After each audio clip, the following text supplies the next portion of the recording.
네, 카카오 김범수 위원장 구속 소식부터 김건희 여사 조사에 따른 검찰 내부 후폭풍까지 자세히 짚어보겠습니다. 김광삼 변호사 전화로 연결돼 있습니다. 안녕하십니까? 안녕하세요. 네, 자 SM 엔터테인먼트 주가를 조종한 혐의를 받는 카카오 김범수 위원장이 구속이 됐습니다. 자, 김범수 위원장 측은 시세 조종에 대한 어떤 지시나 용인도 없었다는 입장이었는데 법의 판단은 달랐던 거죠?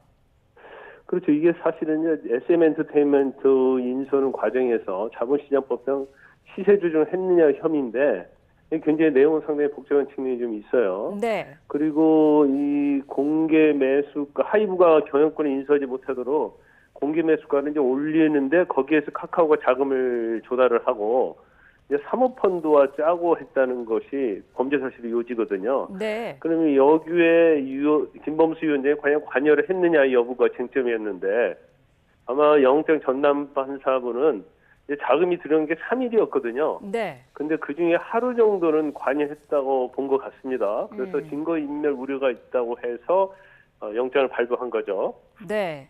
자, 김 위원장이 이제 앞으로 20일간 구속된 상태에서 수사를 받게 된 건데 검찰이 어떤 점에 집중을 할까요?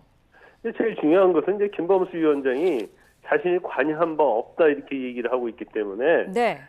이제까지 이제 수사한 걸 근거로 해서 또 보강 수사를 가능성이 좀 크다 이렇게 봅니다. 그래서 일단은 이제 구속이 됐기 때문에 뭐 한 10일 정도는 구속된 상태에 조사하다가 이제 한 번 정도는 또 연장할 수가 있거든요. 네. 그럼 20일 동안에 아마 뭐 20일 동안 계속 사건을 가지고 있으면서 수사할지 아니면 검찰이 이 이상의 어떤 보강 수사는 의미가 없고 이 정도면 뭐 증거 입증을 하는데 문제가 없다고 하면 뭐 기소 시점은 또 빨라질 수 있거든요. 그래서 네. 제일 중요한 것은 김범수 위원장의 시세 조정과 관련된 보강 수사가 되겠죠. 배재현 대표 그리고 지창배 대표는 1심 진행 중에 보석 허가로 지금 불구속 수사 중인데 구속되고 3, 4개월가량 지나서 보석 허가가 난 거거든요. 이거는 어떻게 보시나요? 이 사건이 이제 자본시장법 위반이거든요. 네.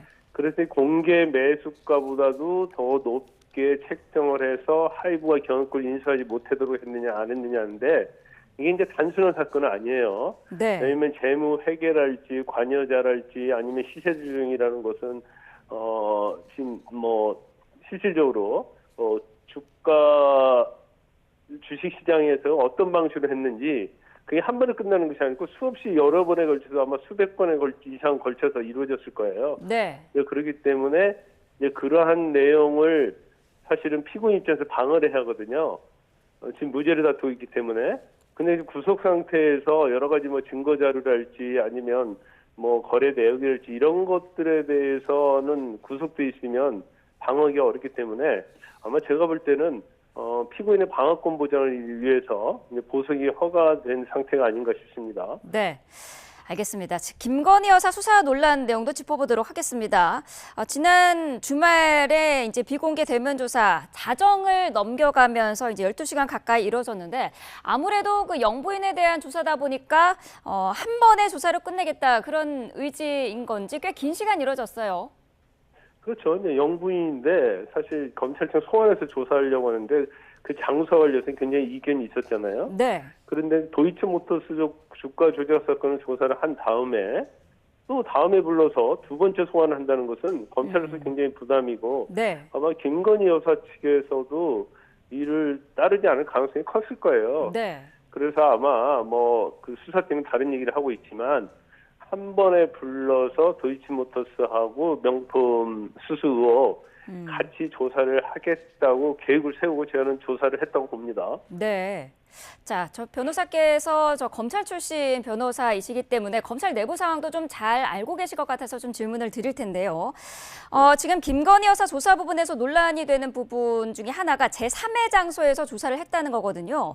검찰청사가 아닌 장소에서 조사하는 거는 보통 어떤 경우에 이루어지나요?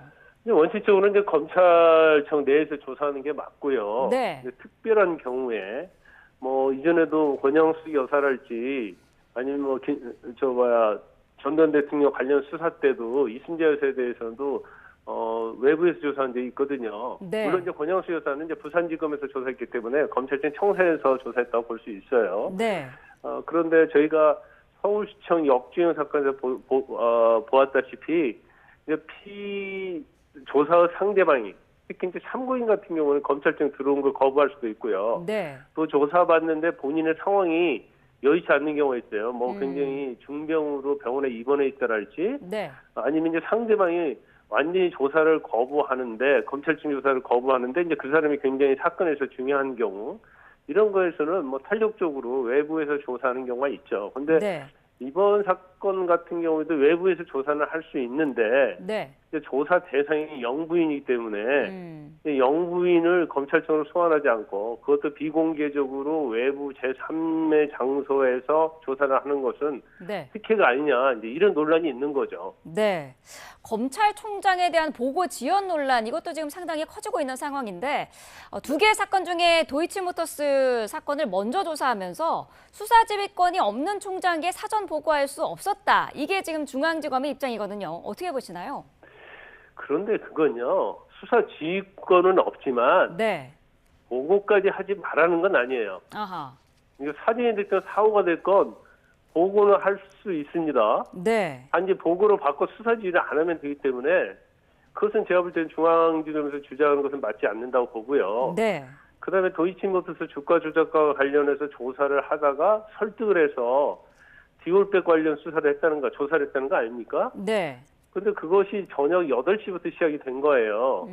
그러면 조사를 하려고 하면 미리 질문지를 할지 조사 플랜이 짜여 있지 않으면 사실 조사하기 어렵거든요. 네. 그러면 저녁 8시 시간에 담당이 형사 1부장이거든요. 서울중앙지검. 네.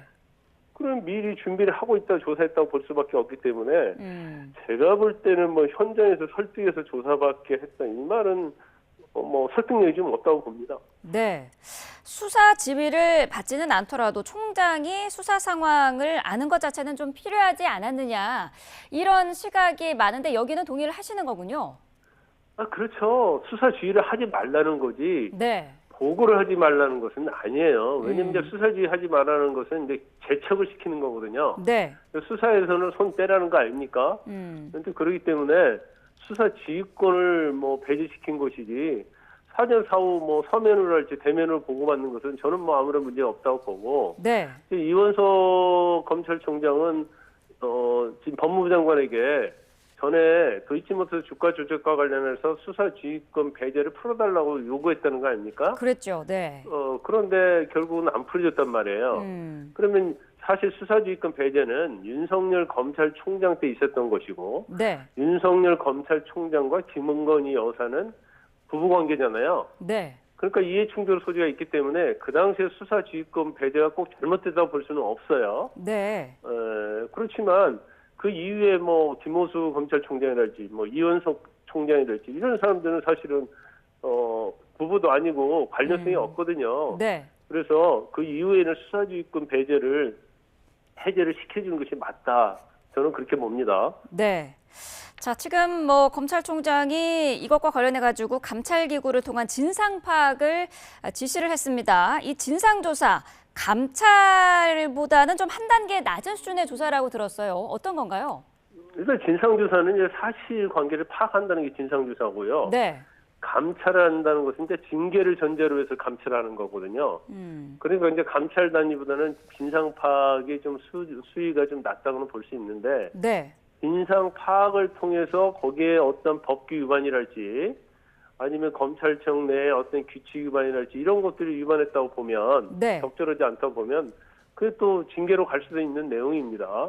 그래서 아마 총장 입장에서는 현재 수사팀하고 상당히 충돌을 빚고 있기 때문에 네. 감찰보다는 한 단계 낮은 이제 진상조사 쪽으로 방향을 튼 것 같아요. 네. 그런데 과연 보고를 안 한 것 자체가 또 제3의 장소에서 조사를 한 것 자체가 감찰을 받을 정도의 내용이냐 이제 그거에 대해서는 그 징계 규정이랄지 이제 감찰 규정을 좀 봐야겠죠. 네.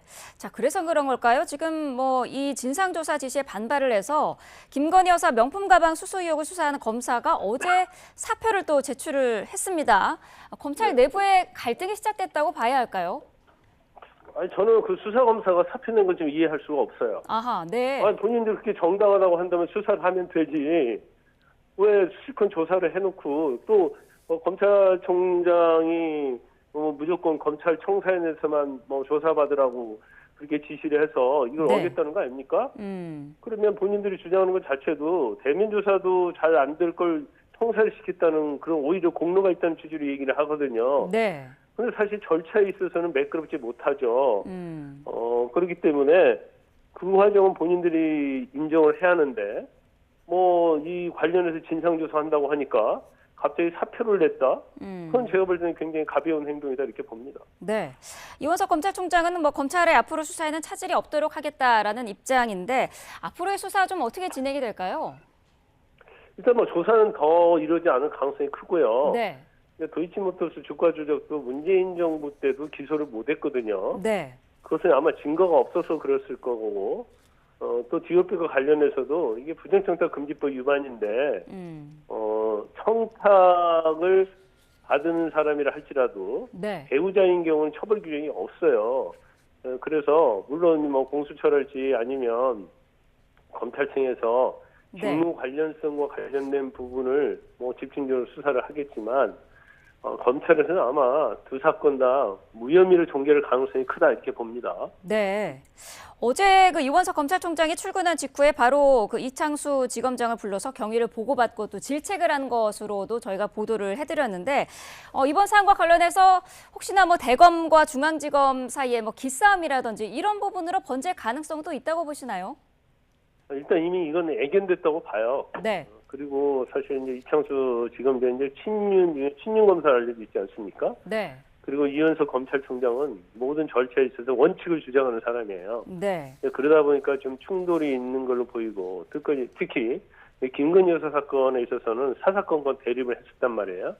또 이현석 총장은 지난 검사장 인사 때도 완전히 배제된 상태에서 이루어졌기 때문에 네. 현 대통령이랄지 대통령실에서는 총장에 대한 굉장히 불신이 많은 것 같습니다. 네. 그러면 결과적으로 총장은 전혀 힘을 얻지 못하고 있고 오히려 친윤 검사라고 불리는 중앙지검장이 힘을 실어주기 때문에 경우에 따라서는 앞으로도 사사건건 대립할 수 있는데 이원석 검찰총장의 임기가 9월 15일에 끝납니다. 네. 그래서 그때까지 직위를 보존할지 아니면 그 전에 사퇴를 할지는 모르겠어요. 네. 그렇지만 앞으로 나온 몇 개월도 그렇게 순탄치는 않을 것이다 이렇게 봅니다. 네. 알겠습니다. 자, 오늘 말씀 여기까지 듣도록 하겠습니다. 김광삼 변호사와 함께했습니다. 오늘 말씀 감사합니다. 네, 감사합니다.